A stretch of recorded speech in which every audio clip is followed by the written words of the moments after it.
Hello students, welcome to the second chapter for states of matter. In the previous lecture for states of matter, we discussed about the different parameters on the basis of which we classified the three fundamental states of matter, that is solid, liquid and gases. We classified them on the basis of parameters like shape, volume, packing, density, intermolecular force of attraction, and the last one was kinetic energy. उसके साथ हमने क्या पढ़ा, हमने बोला कि when we talk about the conversion of states of matter from one state to another, the two important parameters, one is temperature, second is pressure.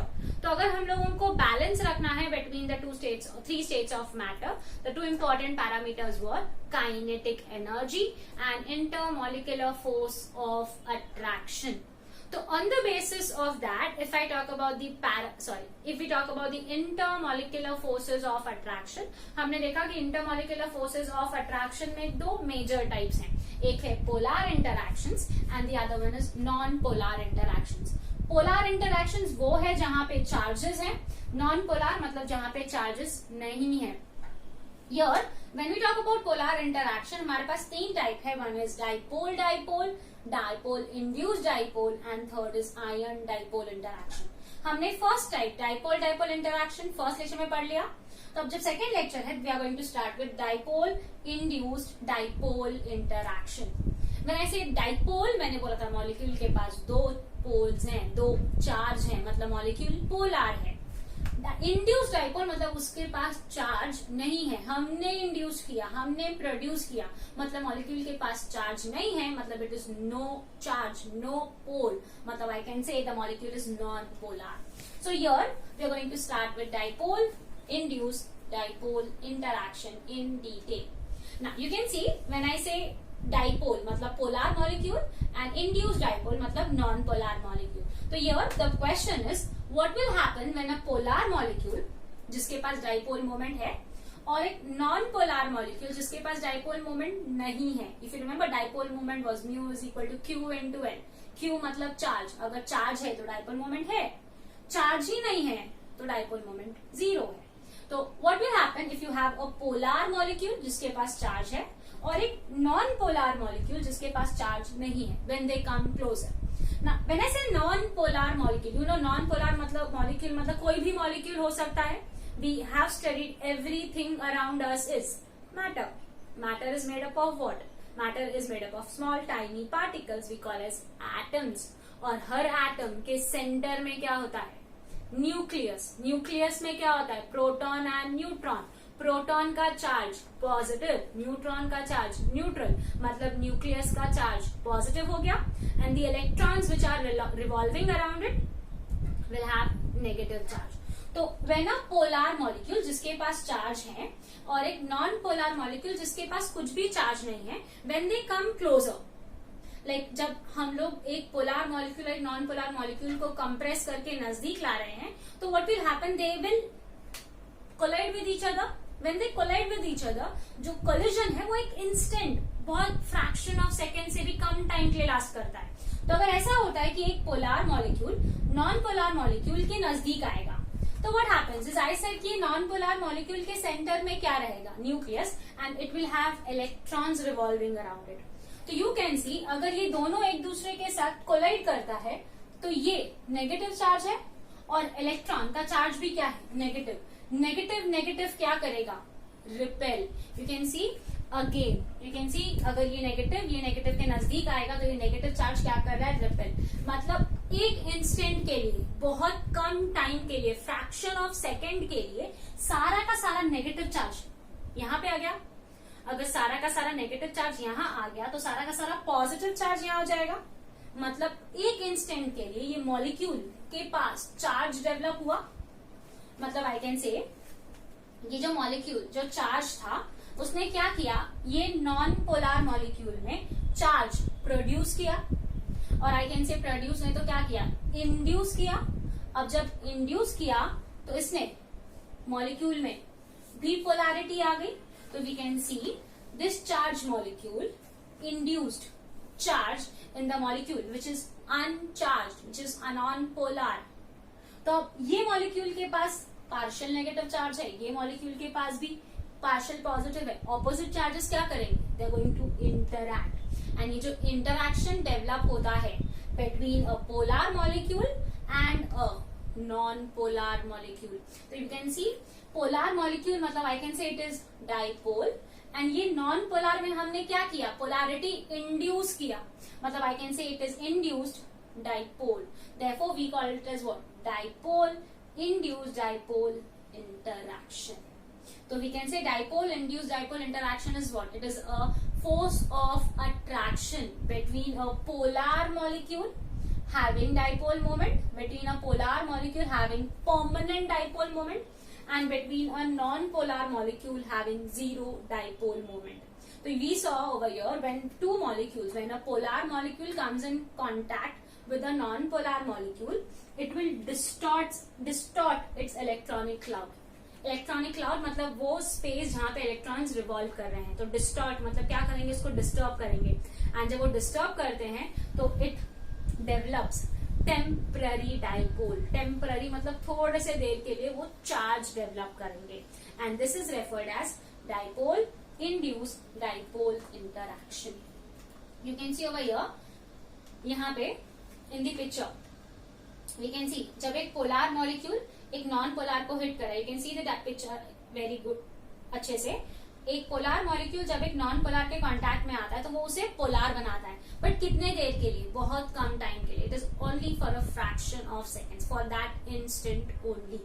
तो ये जो इंटरैक्शन डेवलप हुआ है between dipole, that is polar molecule and non polar molecule, is called as dipole induced dipole interaction. This type of interaction is mostly seen in molecules like ammonia and benzene.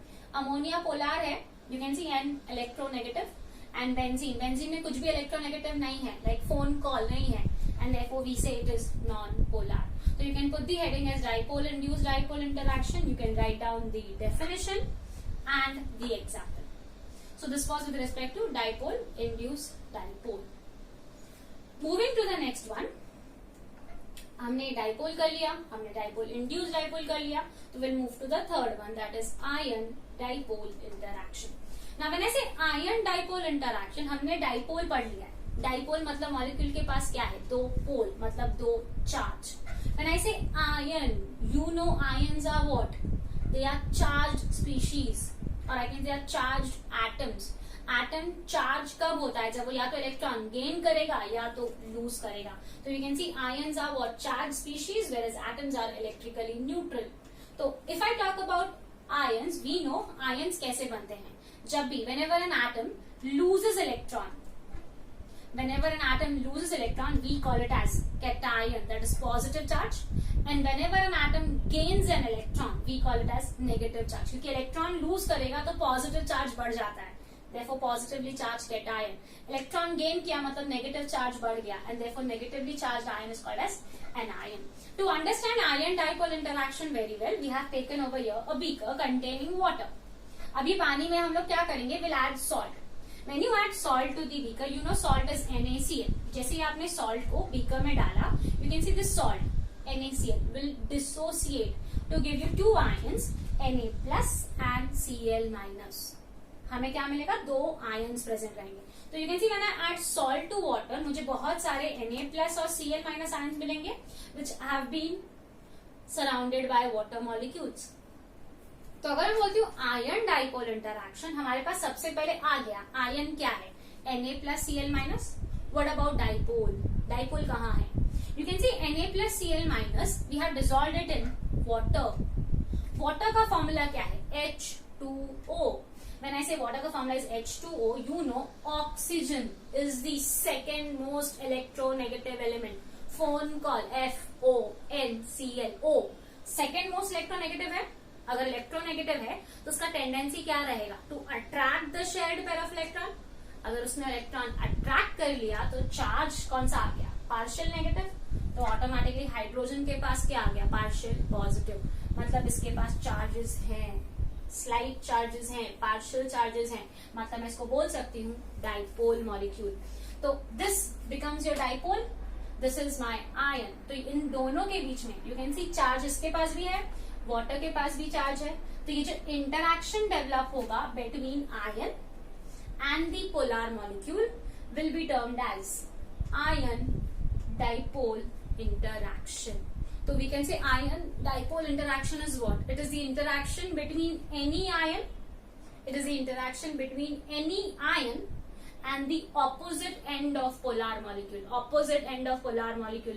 Like if I say salt है, salt ने हमें दो ions दिए, Na plus and Cl minus. तो if I say Na plus positive है, तो positive किसके साथ अट्रैक्ट करेगा? नेगेटिव के साथ. तो वाटर में नेगेटिव क्या है? ऑक्सीजन. तो Na plus will have interaction with oxygen. Whereas Cl क्या है? Negative, minus. तो ये इंटरैक्ट करेगा किसके साथ? पॉजिटिव. तो Cl will interact with the positive one. So you can see over here, when I say Na plus and its interaction with water, Na plus is positively charged. That is going to interact with the negative end of polar molecule. You can see water में जो oxygen negative है, इसके साथ attract कर रहा है. Same way, if I talk about Cl minus, you can see Cl minus, it is negative charge. So it is going to interact with what? Water. Water में H positive था, slightly positive, so you can see it is interacting with the positive end of polar molecule. So we say ion dipole interaction क्या है? Ion dipole interaction is the interaction between any ion and the opposite end of polar molecule. So this was with respect to the Na plus and Cl minus ions. और दोनों का interaction है with water. The question over here is, when any of the ion, it is surrounded by any of its solvent molecule. Like यहाँ पे तो solvent water है, but solvent कुछ और भी हो सकता है. So when I say when the salt or any of the substance or when any of these ions, they are surrounded by the solvent molecules, that to opposite end of solvent molecules, we call that process as solvation. You can see the phenomena of oppositely charged ion getting surrounded by the opposite end of solvent molecule. जैसे मैंने बोला कि salt Na plus is surrounded by the opposite end of water molecule. Cl minus will be surrounded by the opposite end of water molecule. तो अगर solvent है तो we call that process as solvation. But अगर solvent water है तो we can normally call that process of solvation as hydration. So you can write down this definition which was referred for solvation. You can write down, this is the definition for solvation, and if solvent is water, we can directly write down it as hydration. Now, moving ahead, factors affecting ion dipole interaction. When I say factors affecting ion dipole interaction, as you can see यहाँ पे हमारे पास है सबसे पहले ion and second we have is dipole. तो सबसे पहले ion में कौन से factors responsible है? First we have the size of the ion and second we have is the charge of the ion. You can see two important parameters, charge and size of the ion. The third is dipole. हमने dipole में dipole moment first lecture में ही study कर लिया. So we have an idea about dipole moment. We'll move to the first, that is size of the ion and charge of the ion. You can write down in your notebook factors affecting ion dipole interaction. Very first we have is the charge of ion. You can see we have taken two examples, Na plus, Mg2 plus. You can see Na का charge +1 है, Mg का charge +2 है. The question is किसका force of attraction ज्यादा रहेगा? Like अगर मैंने Na को भी water में डाला, Mg को भी water में डाला, कौन ज्यादा attract करेगा? The question is, sorry, the answer for this will be जिसका charge ज्यादा है, मतलब उसका nuclear charge ज्यादा है, उसका nuclear power ज्यादा है. अगर nuclear power ज्यादा है मतलब वो attraction ज्यादा करेगा. So we say more the charge, more is the attraction. You can see Mg का charge ज्यादा है and therefore it will have more attraction. Moving to the second parameter, that is size of the ion. You can see we have taken sodium ion, we have taken potassium ion. तुम लोग को size समझ में आ रहा है? दोनों का charge +1 है. So if I say size, Na plus is smaller in size, K plus is bigger in size. You can see if we talk about smaller size मतलब nucleus electron से नजदीक है, तो it will have tendency to pull the electron towards itself. But अगर atom का size बड़ा है, मतलब nucleus electron से बहुत दूर है. अगर nucleus electron से बहुत दूर है, मतलब वो nucleus electron को अपनी तरफ attract नहीं कर पाएगा. अगर इलेक्ट्रॉन को अपनी तरफ अट्रैक्ट नहीं कर पाएगा, मतलब अट्रैक्शन कम है. तो किसका अट्रैक्शन यहाँ पे ज्यादा होगा? सोडियम का, क्योंकि उसका साइज कम है. तो we say the size of the ion should be small for the attraction to be greater. तो ये होगा हमारा फर्स्ट पैरामीटर था charge of the ion, second was size of the ion, and we have already studied with respect to dipole moment. You can see whenever a neutral atom loses electron, we say it becomes cation, positively charged. And जब भी वो neutral atom electron gain करेगा, we say it becomes anion, that is negatively charged. You can see over here, we say the size of the cation is smaller than its parent atom, and the size of the anion is bigger than its parent atom. Like अगर मैं बोलूँ Na+, Na से बना है, तो Na+ का size Na से छोटा होगा.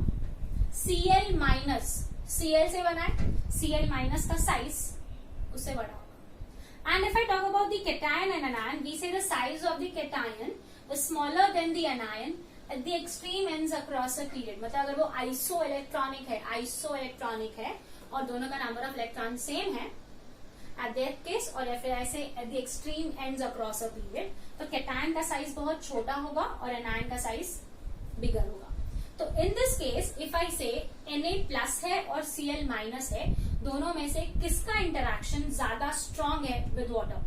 You can C which ion will have attraction towards the opposite side of dipole, cation और एनायन. हमने डिस्कस किया विद रिस्पेक्ट टू साइज. जिसका साइज छोटा रहेगा मतलब न्यूक्लियस इलेक्ट्रॉन से नजदीक है. अगर न्यूक्लियस इलेक्ट्रॉन से नजदीक है मतलब वो इलेक्ट्रॉन्स को अपनी तरफ क्या करेगा? अट्रैक्ट करेगा, मतलब अट्रैक्शन ज्यादा होगा. Smaller the size, more is the attraction. तो हमने देखा कैटायन और एनायन में किसका साइज स्मॉल होता है? कैटायन. और कैटायन का साइज अगर स्मॉल है मतलब उसका इंटरैक्शन वाटर के साथ ज्यादा स्ट्रॉन्ग है. तो if I have a question कि Na+ and the negative end of water molecule, that is oxygen के साथ जो इंटरैक्शन है, या फिर Cl- and the opposite end of water molecule, that is H के साथ जो इंटरैक्शन है, कौन सा ज्यादा स्ट्रॉन्ग है? The interaction with the cation will be stronger. तो हियर वी से because of the smaller size of cation, there is a stronger interaction between the cation and negative end of polar molecule. So you can write it down. Na+ with the negative end of water molecule will have a stronger interaction than Cl- with the positive end of polar molecule because the size of cation is small. So this completes your third type of interaction, that is ion dipole interaction. आप ion dipole interaction में सबसे पहले definition लिखोगे, factors affecting लिखोगे, and then you can write down this point. Moving, and along with that we also studied hydration and solvation. So we have completed from this the polar interaction. So we'll move on to the next type, that is non-polar interaction. That is dispersion forces. When I say non-polar interaction or dispersion forces, you can see dispersion forces actually discover किया था Fritz London में, the name of the scientist. And इसी के नाम की वजह से हम dispersion forces को कभी कभी बोलते हैं London forces also. We sometimes call it as London dispersion forces या London forces. You can see dispersion forces हमने क्या बोला? It is the force of attraction where charges are not present, or it is the non-polar interaction. Non-polar interaction मतलब molecules के पास पोल नहीं है, poles नहीं है मतलब चार्ज नहीं है. We say they do not have any charge. अगर चार्ज नहीं है, पॉजिटिव नेगेटिव नहीं है, मतलब इंटरैक्शन नहीं होगा, तो we say they do not have any intermolecular force of attraction. अगर मॉलिक्यूल्स के पास इंटरमोलिकुलर फोर्स ऑफ अट्रैक्शन नहीं है मतलब are they close to each other और are they far away from each other? Interaction नहीं है मतलब they are move far away from each other. तो we say non polar molecules they will exist in which state? They can not exist in solid and liquid state, क्योंकि solid और liquid में तो molecules नजदीक होते हैं, they have some force of attraction. तो अगर नॉन पोलर है, no charge, no intermolecular force of attraction, तो they are going to be present in gaseous state, right? तो अगर ऐसा कुछ है, अगर वो लोग गैसियस स्टेट में प्रेजेंट है, तो रिमेम्बर हम लोग ने डाइपोल इंड्यूस डाइपोल में एक एग्जांपल पढ़ा था नॉन पोलर का, बेंजीन. तो if I talk about benzene, benzene का स्टेट क्या होना चाहिए? ऑब्वियसली हमने डिस्कस किया नॉन पोलर मॉलिक्यूल है मतलब गैस होना चाहिए, but you know benzene gas में नहीं है, it it is present in liquid state. आप लैब में कभी जाओगे तो you can check in your lab, benzene is present in liquid state. इसी के साथ साथ if I talk about carbon tetrachloride, it is a non polar molecule. हम लोग क्या सोचेंगे, इसका स्टेट ऑफ मैटर क्या आना चाहिए, गैस. बट नहीं, वो गैस में नहीं है. It is present in liquid state. If they are present, like benzene, carbon tetrachloride, non-polar है and they are present in liquid state, मतलब they do have some intermolecular force of attraction. Similarly, you might have seen, आपने school में practicals में या फिर school में experiment में करते हो, आप लोग छोटा छोटा पेपर लेते हो, pieces of paper, and you will take a scale, ऐसा घसा उसको और फिर आप स्टिक करते हो. पेपर स्टिक होता है स्केल को. Now, if I talk about that paper, if I talk about that scale, क्या उनके पास कुछ चार्ज है? नहीं है, but you see some static force of attraction over there. Static electricity बोलते हो. कुछ तो चार्जेस होंगे ना, तभी वो अट्रैक्ट कर रहा है. Same way you might have gone in front of a TV. जब आप टीवी के सामने जाते तब हेयर से खड़े हो जाते सारे, कुछ तो अट्रैक्शन है, राइट? तो when we talk about dispersion forces, you need to remember हमारे आसपास जो भी चीजें प्रेजेंट है, everything is matter. Matter is made up of nucleus, which is positively charged, and electrons, which are negatively charged. मतलब हर चीज जो आपके आसपास है उसमें पॉजिटिव चार्ज भी है, उसमें नेगेटिव चार्ज भी है. तो on the basis of this, if we talk about dispersion force, you can see we have nucleus at the center and we have electrons revolving around that nucleus. Now you know, जब electrons nucleus के यहाँ पे revolve कर रहे हैं, एक ऐसा instant होता है, it's like a musical chair. जब आप म्यूजिकल चेयर स्टार्ट करते हो तो स्टार्ट करते सब कैसे प्रॉपर लाइन में घूमते फिरते हैं, राइट? सबके बीच में प्रॉपर डिस्टेंस होता है. बट जैसे ही म्यूजिक एक दो राउंड होते हैं उसके बाद देखा है कैसे सब भागते हैं, सब एक ही जगह पे इकट्ठे होते जाते हैं. सेम वैसे ही when the atoms when the electrons are revolving, एक पॉइंट आएगा कि जब रिवॉल्व कर रहे हैं कि सारे के सारे एक तरफ इकट्ठा हो जाए. अगर सारे के सारे एक तरफ इकट्ठा हो जाएंगे, मतलब थोड़े से देर के लिए, एक इंस्टेंट के लिए, वो फ्रैक्शन ऑफ सेकेंड के लिए, सारा नेगेटिव चार्ज एक जगह पे है. अगर सारा नेगेटिव चार्ज एक जगह पे है तो पॉजिटिव एक तरफ आ जाएगा. मतलब ये मॉलिक्यूल, नॉन पोलर मॉलिक्यूल, वो इंस्टेंट के लिए पोलर बन जाएगा. एंड अगर वो मॉलिक्यूल वो थोड़ी सी देर के लिए पोलर बन गया और यही पोलर मॉलिक्यूल किसी और नॉन पोलर के पास गया, ये पोलर इंस्टेंट थोड़ी सी देर के लिए है, और यही पोलर मॉलिक्यूल जो मैं बोल सकती हूँ टेम्पररी डाइपोल अभी डेवलप किया है, किसी और नॉन पोलर के पास गया तो इंड्यूस करेगा अपना पोलैरिटी, एंड ऐसे ही फोर्स ऑफ अट्रैक्शन इंट्रोड्यूस करता जाएगा. And this is called as dispersion forces. तो you can see over here, when a non polar molecule having zero dipole moment at an instant becomes a polar molecule having non-zero dipole moment. तो ऐसे जो ये charges हैं, we से charges can be fluctuating, कहीं पे भी present हो सकते हैं.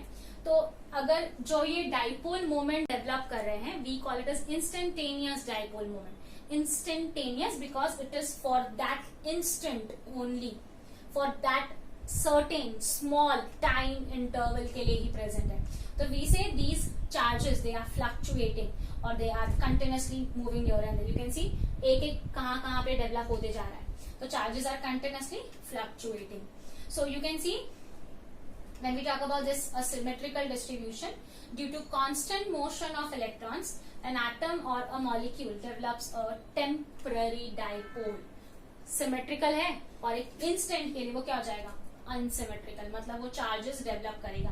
And when this charge molecule in its vicinity मतलब उसी एरिया में जो मॉलिक्यूल्स हैं उनमें पोलैरिटी इंड्यूस करेगा. तो we say this is called as dispersion force, or I can say it is London force. So you can see due to the second atom in turn the second atom in turn gets distorted, which leads to an electrostatic attraction between the two atoms. As I said कि जब घूम रहा है, घूमते घूमते सारे एक जगह पे इकट्ठा हो गए तो सारा का सारा नेगेटिव चार्ज एक जगह आ गया, पॉजिटिव एक जगह आ गया, तो मॉलिक्यूल क्या बनता है, पोलर, थोड़े से देर के लिए, इंस्टेंट के लिए. अब वही पोलर मॉलिक्यूल जब अपने एरिया के, जैसे कि एक डॉन बनता है तो सबको डॉन बनने को, गुंडा बनाने को ट्राई करता है, एक मस्ती करता है सबको मस्ती कराने को लगाता है, वैसे ही इसमें जैसे ही पोलर डेवलप हुआ, इसने अपने एरिया के लोगों में भी थोड़ा थोड़ा पोलैरिटी ऐड किया, इंड्यूस किया, एंड जो इंटरैक्शन इनके बीच में डेवलप होगा that we call it as dispersion force, or I can say London force. So you can put the heading as London force, dispersion force. You can write down this as the definition. Moving ahead, you can see London force is what? It is the force of attraction between two temporary dipoles of an atom और non polar molecule. Temporary dipole क्योंकि वो बहुत थोड़े देर के लिए, for an instant, we से instantaneous dipole moment is the dipole moment for that instant, for a very small time interval. So it is between two atoms और non polar molecules. तो talking about the factors affecting dispersion forces, कौन से factors dispersion force affect कर सकते हैं? सबसे पहले is the size of atom और molecule. Now you can see we have over here, हमने पढ़ा अगर एटम का साइज बहुत बड़ा है मतलब न्यूक्लियस और इलेक्ट्रॉन का डिस्टेंस ज्यादा है. अगर न्यूक्लियस और इलेक्ट्रॉन का डिस्टेंस ज्यादा है मतलब न्यूक्लियस ये इलेक्ट्रॉन को अपनी तरफ स्ट्रांगली पुल नहीं कर रहा है. लाइक अगर मैं क्लासरूम में बैठी हूँ, मैं न्यूक्लियस हूँ, लास्ट बेंच वाला स्टूडेंट मेरा लास्ट इलेक्ट्रॉन है, लास्ट शेल का इलेक्ट्रॉन है, तो मैं उस स्टूडेंट को अपनी तरफ अट्रैक्ट नहीं कर पाऊंगी क्योंकि वो बहुत मस्ती कर रहा है, पीछे बैठा हुआ है. वैसे ही तो ये न्यूक्लियस और इलेक्ट्रॉन का डिस्टेंस बहुत ज्यादा है मतलब ये न्यूक्लियस इलेक्ट्रॉन को अपनी तरफ अट्रैक्ट नहीं कर पाएगा. मतलब ऐसे मॉलिक्यूल को डिस्टॉर्ट करना, उसका इलेक्ट्रॉनिक क्लाउड डिस्टर्ब करना बहुत इजी है. तो you can C more the size, more is the distance between the nucleus and the electron. More the size, more is the distance between the nucleus and the electron. मतलब उतना easy हो जाता है ये molecule को distort करना.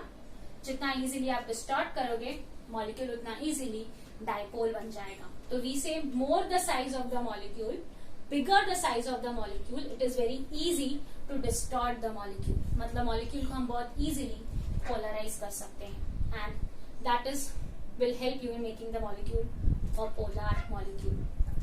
तो from this if I talk about polarisability, आपने पढ़ा है. कंप्रेसिबिलिटी मतलब क्या? Ability to compress. फ्लोएबिलिटी या फ्लूइडिटी, एबिलिटी टू फ्लो या ability to fluid properties. Same वैसे भी पोलराइजेबिलिटी मतलब क्या होता है? Ability to polarise. तो what is what is polarisability? Polarisability मतलब it is the ease with which the electron distribution around an atom can be distorted. हम जितना इजीली इलेक्ट्रॉन डिस्ट्रीब्यूशन को डिस्टॉर्ट कर सकते हैं, डिस्ट्रॉय कर सकते हैं या फिर डिस्टर्ब कर सकते हैं, उसे हम बोलते हैं पोलराइजेबिलिटी. तो you can write down the definition for polarisability. What is polarisability? It is the ability to polarise. Polarise मतलब ability to distort the electron cloud around an atom.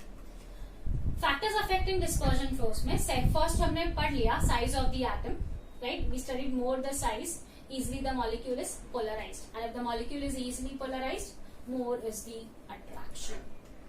Second is your number of electrons. You can see अगर number of electrons ज्यादा है, more the number of electrons मतलब positive charge, negative charge ज्यादा हो जाता है, right? If the number of electrons ज्यादा है मतलब एक ही तरफ में जब जितना electrons आएगा, electron density बढ़ता है. You can see more the negative charge, more is the attraction. क्योंकि पोलराइजेशन इजी होगा, इलेक्ट्रॉन डेंसिटी एक तरफ ज्यादा करने का पॉसिबिलिटी होगा. तो more is the dispersion force if the number of electrons increases. Third property is your decrease in temperature and increase in pressure. What will happen to your dispersion force? अगर हम temperature कम करते हैं, cool कर रहे हैं, मतलब molecules नजदीक आएगा. ठंडी में हम सब ठिठुरते हैं, राइट? तो नजदीक आ रहा है. प्रेशर क्या किया है? इंक्रीज, कंप्रेस किया है. मैम ने एक ही बेंच पे 4 लोगों को घुसाया है, प्रेशर बढ़ाया है, मतलब मॉलिक्यूल्स या कमिंग क्लोजर. अगर चीजें नजदीक आ रही है मतलब फोर्स ऑफ अट्रैक्शन बढ़ेगा या कम होगा? Dispersion force will be more. क्योंकि जब आप टेम्परेचर डिक्रीज करते हो काइनेटिक एनर्जी कम हो जाएगा. प्रेशर इंक्रीज कर रहे हो मतलब again the molecules will come closer. So this was with respect to your dispersion force. I hope you have understood the 4 types of intermolecular force of attraction. तो हमने सबसे पहले dispersion force का definition लिखा, then factors affecting. 3 factors है, size of the molecule, second number of electrons, and third is decrease in temperature and increase in pressure. You need to remember, जब मैं बात कर रही हूँ डिस्पर्जन फोर्स का, मैंने क्या बोला, dispersion force is present in between any two atoms. When I से एनी टू एटम्स, हर एटम के सेंटर में न्यूक्लियस है, इलेक्ट्रॉन्स रिवॉल्विंग है, मतलब कोई भी मॉलिक्यूल हो उसके पास डिस्पर्जन फोर्स होगा ही. Dispersion force is present in between all molecules. It is present in between all molecules. तो if I talk about dispersion force is present in all molecules, इसका मतलब है वो मॉलिक्यूल के पास डाइपोल डाइपोल हो, उसके पास आयन डाइपोल हो या डाइपोल इंड्यूस डाइपोल हो, फिर भी उसके पास डिस्पर्जन फोर्स होगा. So you need to remember it is present in between all molecules. This completes your intermolecular force of attraction.